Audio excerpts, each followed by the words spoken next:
আছেন ডাক্তার ইশরাত রফিক ইশিতা। উনি একজন ডাক্তার, ইউএস এর একটা বিশ্ববিদ্যালয় থেকে তিনি পিএইচডি করছিলেন। ময়মনসিংহের কমিউনিটি বেসড মেডিকেল কলেজ হসপিটালের তিনি ডাক্তার ছিলেন।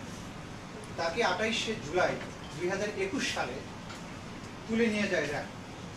নিয়ে গিয়ে তাকে 5 দিন পরে 2রা আগস্ট তাকে আদালতে উপস্থাপন করে 3টা মামলা দেওয়া হয়, মাদকের মামলা দেওয়া হয়। এই যে মাঝখানে 5 দিন তাকে গুম করে রাখা হয়, তাকে অকথ্য নির্যাতন করা হয়, তাকে তার অনেক ছবি টবি তুলে রাখা হয়, নানানভাবে তাকে চর্চা করে।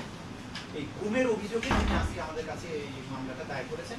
সেটা আমরা গ্রহণ করেছি। আমরা পর্যালোচনা করে দেখবো যে এইটাই আন্তর্জাতিক অপরাধ ট্রাইব্যুনালে বিচারটা হবে কিনা, সেটা আমরা পর্যালোচনা করে দেখবো। যেহেতু আমাদের কাছে অভিযোগ এসেছে, এটা আমরা গ্রহণ করেছি।